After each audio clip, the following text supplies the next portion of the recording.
അപ്പോൾ നമ്മൾ നിഫ്റ്റിയുടെ അനാലിസിസ് ആണ് നമ്മളിപ്പോൾ ചെയ്യുന്നത്. ഇത് ഞാൻ 75 മിനിറ്റ്സ് ടൈം ഫ്രെയിമിൽ കഴിഞ്ഞ ആഴ്ച വരച്ച ചാനലാണ്, ഒരു വ്യത്യാസം വരുത്തിയിട്ടില്ല. നോക്കൂ, കറക്റ്റായിട്ട് അതിനെ റെസ്പെക്ട് ചെയ്യുന്നത് കണ്ടോ. ആദ്യം ഫസ്റ്റ് ഇവിടെ സപ്പോർട്ട് എടുക്കാൻ നോക്കി, സപ്പോർട്ട് എടുത്ത് നെക്സ്റ്റ് ഡേ ഒരു കൊച്ചു ഗ്രീൻ ക്യാൻഡിൽ വന്ന് വീണ്ടും സപ്പോർട്ട് എടുക്കുന്നു വിചാരിച്ചു.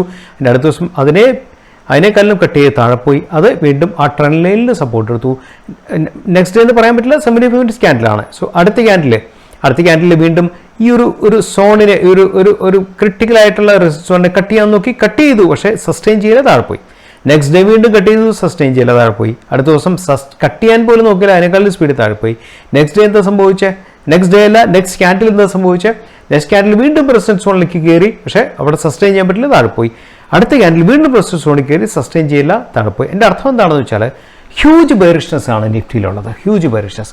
നമ്മൾ പറയും ഇലക്ഷൻ ബേസ്ഡ് വോളറ്റിലിറ്റി ആണെന്നൊക്കെ പറഞ്ഞാൽ പോലും ഇലക്ഷൻ മാത്രമല്ല അതിൻ്റെ കാര്യങ്ങൾ. ഈ മെയ് മാസത്തിൽ മാത്രം ഫോറിൻ പോർട്ട്ഫോളിയോ ഇൻവെസ്റ്റ് ചെയ്ത് 17,000 കോടിയാണ് അവർ നമ്മുടെ മാർക്കറ്റിൽ നിന്ന് വിഡ്രോ ചെയ്തിരിക്കുന്നത്. 17,000 കോടി ശരിക്കും. അത് രണ്ട് കാരണങ്ങളുണ്ട്. ഒക്കെ ഇലക്ഷൻ വോളറ്റിലിറ്റി മാറ്റി വെച്ചാൽ, രണ്ടാമത്തെ കാര്യം വെച്ചാൽ ഇന്ത്യയുടെ ഒരു ടാക്സ് ട്രീറ്റ്, മൗറീഷ്യസുമായിട്ടുള്ള ടാക്സ് ട്രീറ്റിൽ വന്ന ഒരു വ്യത്യാസം. അതുപോലെ തന്നെ US ബോണ്ട്സ് കൂടിക്കൊണ്ടിരിക്കുകയാണ്. അതിൻ്റെ US ബോണ്ട് സസ്റ്റെയിൻ റൈസ് ആണ് US ബോണ്ട് ഈൽഡിൽ സംഭവിക്കുന്നത്. കൂടുതൽ പ്രയോജനം, കൂടുതൽ ബെനിഫിറ്റ് എവിടെയാണെന്നുള്ളൊരു കൺസെപ്റ്റ് കൂടെ വന്നപ്പോഴത്തേക്കുമാണ് ഫോറിൻ പോർട്ട്ഫോളിയോ ഇൻവെസ്റ്റ് ചെയ്ത് 17,000 കോടി ഇന്ത്യൻ മാർക്കറ്റിൽ നിന്ന് ഈ കഴിഞ്ഞ 10-12 ദിവസത്തിനകം ഈ മാർക്കറ്റിൽ അവർ വിഡ്രോ ചെയ്ത്. നാച്ചുറലി അത് മാർക്കറ്റിനെ എഫക്റ്റ് ചെയ്യും ശരിക്കും. അപ്പോൾ പല ഫാക്ടേഴ്സിൻ്റെ കൾമിനേഷനാണ് നമ്മൾ ഈ കാണുന്നത്.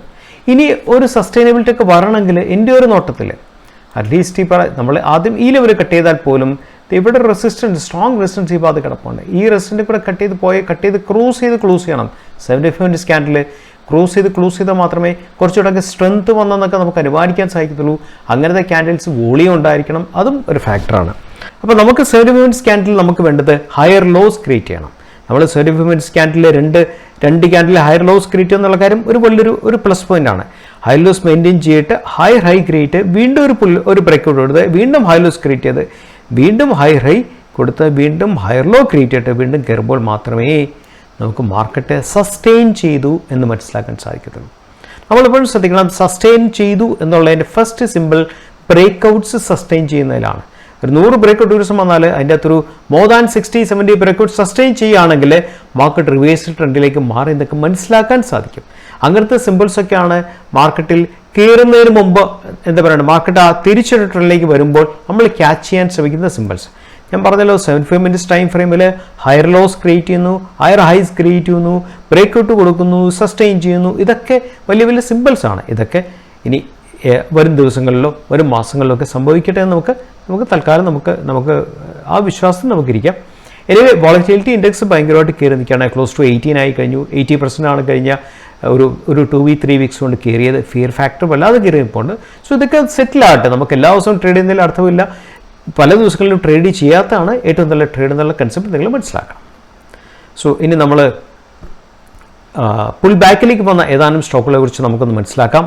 സോ ആദ്യത്തെ സ്റ്റോക്ക് അപ്പോളോ ടയൽസ് ആണ്. അപ്പോളോ ടയൽസ് വീക്ക്ലി ടൈം ഫ്രെയിമാണ് ഞാൻ ഇവിടെ കാണിക്കുന്നത്. Apollo tyres weekly break out കൊടുത്തതിന് ശേഷം തിരിച്ചു വന്ന് വീണ്ടും പഴയ ആ വീക്ക്ലി ബ്രേക്ക് ഔട്ട് സോണിലേക്ക് വന്നിരിക്കുകയാണ്. ഇവിടുന്ന് എങ്ങനെ ആക്റ്റീവ് എന്നുള്ളത് നമുക്ക് കാത്തിരുന്ന് കാണാം. അടുത്തത് NMDC ആണ്. NMDC നിങ്ങൾ നോക്കുക, ബ്രേക്ക് ഔട്ട് കൊടുത്ത സോണിലേക്ക് പോയിട്ട് തിരിച്ചു വന്ന് മാത്രമല്ല എന്താ പറയേണ്ടത്, ഒരു ബുള്ളിഷ് വേണമെങ്കിൽ നമുക്കൊരു ഹാമർ ക്യാൻഡിൽ എന്നൊക്കെ വേണമെങ്കിൽ നമുക്ക് ഈ ക്യാൻഡിലെ പറയാൻ പറ്റും. റിജക്ഷൻ അവിടെ സംഭവിച്ചു എന്നുള്ളത് ഒരു ഫാക്ടറാണ്, നിങ്ങൾ ശ്രദ്ധിക്കേണ്ട ഫാക്ടറാണ്. സോ റിജക്ഷൻ സംഭവിച്ചിട്ട് മാത്രം കാര്യമില്ല, സ്റ്റോക്ക് കയറിപ്പോയില്ല എന്നൊക്കെ ഉള്ളത് മെയിൻ മാർക്കറ്റ് നിഫ്റ്റിയുടെ അടുത്ത മൂവ്മെന്റ്സിനെ ഡിപ്പെൻഡ് ചെയ്തിരിക്കും. ജസ്റ്റ് ഞാൻ തിരിച്ച് പ്രകടിപ്പിച്ചുകൊണ്ട് വന്നെന്ന് മാത്രമേ പറയുന്നുള്ളൂ. അടുത്തത് NBCC ആണ്. നിങ്ങൾ ഒരു ഡെയിലി ആണ്. ഡെയിലിയിൽ ഒരു എന്താ പറയേണ്ടത്, ഒരു ചാനലിലേക്ക് തിരിച്ചു വീണ്ടും വന്നു. ആദ്യം ചാനൽ വന്നു, വീണ്ടും ഇവിടെ കയറിയതിനു ശേഷം വീണ്ടും ചാനലിൽ സപ്പോർട്ട് എടുത്തു, വീണ്ടും ഹയർ ലോസ് ക്രിയേറ്റ് ചെയ്തു, ചാനലിലേക്ക് വീണ്ടും വന്ന് നമുക്ക് പറയാൻ സാധിക്കും. സോ NBCC ആണ് നെക്സ്റ്റ് പുൾ ബാക്ക് സോണിലേക്ക് വന്ന വേറൊരു സ്റ്റോക്ക്. അടുത്ത പുൾ ബാക്ക് സോണിൽ റിജക്ഷൻ കാണിക്കുന്ന വേറൊരു സ്റ്റോക്ക് REC ആണ്. നോക്ക്, ഇവിടെ ബ്രേക്ക് ഔട്ട് ചെയ്ത് പുൾ ബാക്കിലേക്ക് വന്നു മാത്രമല്ല RECയിൽ കണ്ടിന്യൂസ് ആയിട്ട് 2-3 സ്റ്റോക്ക് എന്താ പറയുക ക്യാൻഡിൽസിൽ ഡേ ക്യാൻഡിലാണ് അത് ലോവർ ബിക്ക് റിജക്ഷൻ കാണിക്കുന്നുണ്ട്. അടുത്തത് സിൽപാമെഡ് ആണ്. സിൽപാമെഡ് നോക്കി ഈ ഭാഗത്ത് സിൽപാമെഡ് സപ്പോർട്ട് എടുത്ത് സ്ട്രോങ് സപ്പോർട്ടാണ് ഈ ഭാഗത്ത് കൊടുത്തിരിക്കുന്നത്. അതിനുശേഷമാണ് കയറിപ്പോയത്. തിരിച്ചു വീണ്ടും ആ ഭാഗത്ത് തന്നെ തിരിച്ചു വീണ്ടും പുൾ ബാക്കിൽ അവിടെ തന്നെ വന്ന് നിൽക്കുകയാണ് ശരിക്കും. അടുത്തത് വീണ്ടും ആ പുൾ ബാക്ക് സോണിൽ ഡബിൾ ബോട്ടം സോണിൽ വന്ന് നിൽക്കുകയാണ്. ഗുജറാത്ത് മെട്രോ GMDC എന്നുള്ള സ്റ്റോക്ക് ഡബിൾ ബോട്ടത്തിൽ നിന്ന് സ്റ്റോക്ക് സപ്പോർട്ട് എടുത്ത് തിരിച്ചെങ്ങനെ നിങ്ങൾക്ക് ആ സോൺ തന്നെ ക്ലിയർ ആയിട്ട് കാണാൻ പറ്റും. ഇവിടെ ഒരു സപ്പോർട്ട് എടുത്തു, താഴെ വന്നിട്ട് ഇവിടെ ബ്രേക്കൗട്ട് കൊടുത്തു, തിരിച്ച് വന്നിട്ട് തിരിച്ച് അതേ ബ്രേക്കൗട്ട് സോണിൽ വീണ്ടും പുൾ ബാക്ക് കംപ്ലീറ്റ് ചെയ്തു, വീണ്ടും പോയി വീണ്ടും അതേ ബ്രേക്കൗട്ട് സോണിൽ പുൾ ബാക്ക് കംപ്ലീറ്റ് ചെയ്ത് നിൽക്കുകയാണ്.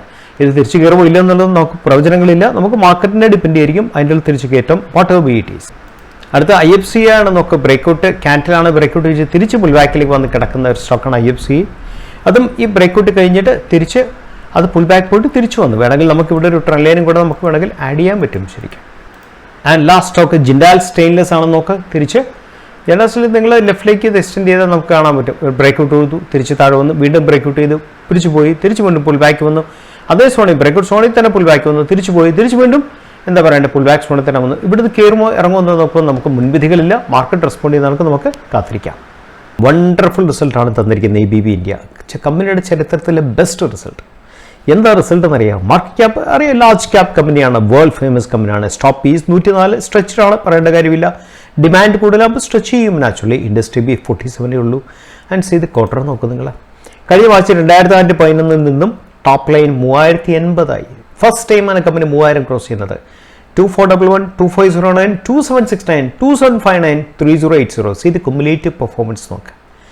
ആൻഡ് ഓപ്പറേറ്റിംഗ് പ്രോഫിറ്റ് നോക്കി 255 കോടിയിൽ നിന്നും 565 കോടി. എന്താ അല്ലേ കമ്പനിയുടെ ചരിത്രത്തിൽ the best quarter in the history of company എന്ന് എടുത്ത് പറയാൻ പറ്റും.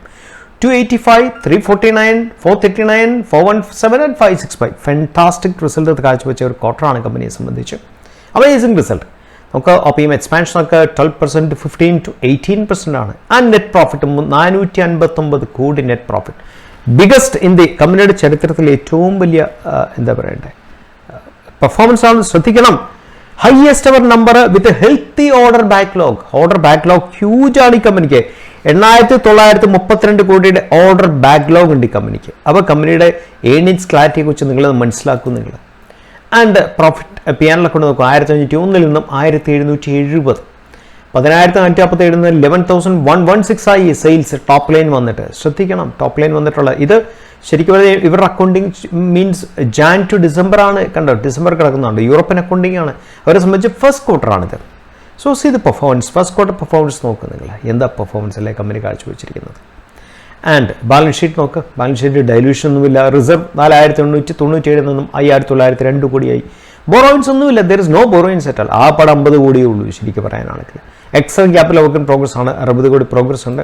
ആൻഡ് അമേസിംഗ് ക്യാഷ് ഫ്ലോ 742 കോടിയിൽ നിന്നും കഴിഞ്ഞ ഡിസംബർ വന്ന ക്യാഷ് ഫ്ലോ 135 ആണ്. അവരെ സംബന്ധിച്ച് അറിയാമല്ലോ, അവർ ജാൻ ടു ഡിസംബർ അക്കൗണ്ടിംഗ് സിസ്റ്റത്തിൽ പാറ്റേൺ പോകുന്ന കമ്പനിയാണ്. അതുകൊണ്ടാണ് ക്യാഷ് ഫ്ലോ ഡിസംബർ 2723 എന്ന് പറഞ്ഞ് വന്നിരിക്കുന്നത്.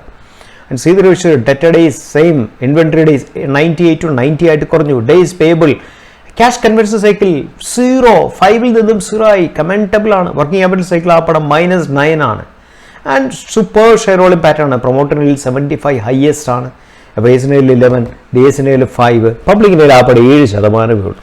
എന്താ കമ്പനിയല്ലേ. വളരെ ഗ്രേറ്റ് റിസൾട്ടാണ് കാഴ്ചവെച്ചത്. റേറ്റിംഗ് നോക്കാം. റേറ്റിംഗ് നോക്കുക. ക്രിസിൽ AAA സ്റ്റേബിൾ ആണ്. എത്ര കമ്പനിക്കുണ്ട് ക്രിസിൽ AAA റേറ്റിംഗ് ഉള്ളത് നിങ്ങൾ ഇന്ന് എടുത്തു നോക്കൂ. ലേറ്റസ്റ്റ് ആണ്, April 10, 2024 AAA സ്റ്റേബിൾ ആണ്. ഹയസ്റ്റ് റേറ്റിംഗ് കിട്ടിയിരിക്കുന്നത്.